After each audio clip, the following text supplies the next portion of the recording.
السلام عليكم، كي راكم دايرين؟ غاية لاباس؟ ان شاء الله تكونوا بخير وهانين يا رب العالمين. انا راني غاية والحمد لله. قبل ما نبداو ما تنسوش تصلوا على رسول عليه الصلاه والسلام. انا اخواتاتي كنت شريت شويه تاع الحوت، نقيته قلعت له الشوك ودرت له 4 تاع فصوص تاع الثوم ودرته في الاشوار وتحداه. كيما راكم تشوفوا انا لي زيبيس عندي طوماطيس تاع القوطي، الحرور، شويه قرفه، الملح، شويه فلفله حمراء، راس الحانوت، الكيريجاج، السكنجبير والثوم. هادو هما اللي عندي، راح نديرهم عليه وقعدت نخلط فيهم كيما راكم تشوفوا هنايا. وعلى هذيك الجهه راني دايره طوماطيس تاع الحبه، رابيت حبه تاع طوماطيس خليتها من بعد نسحقوها.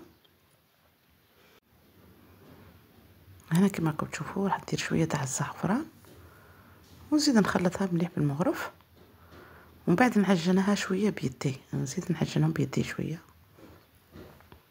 علاق نخلطوه مليح بنان بزاف. من بعد هنايا روح زدت درت شويه تاع المعدنوس،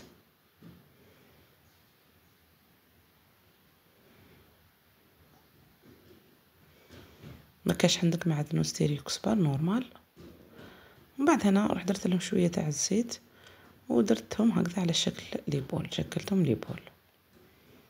هادو هما زي هنا وجدتهم في هذه المقله. روح درت شويه تاع الزيت ودرت عليهم سنينه تاع الثوم، يعني قليتهم ودرت مغرف طوماطيس، وجبت هذيك الطوماطيس اللي كنت مرابيتها زدت قليتها معاهم.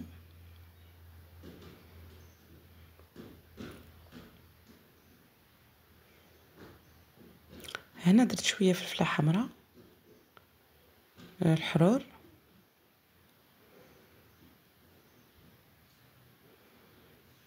شويه سكنجبير وشويه كمون، خلطتهم مليح قليتهم غايه.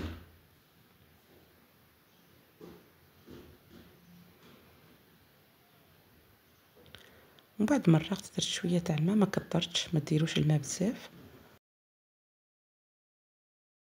وهنا راح نبلع عليها ونخليها طيب.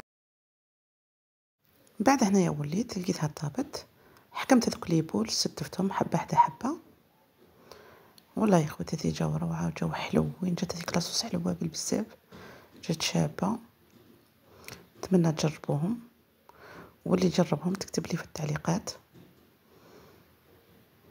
شجعوني خواتاتي.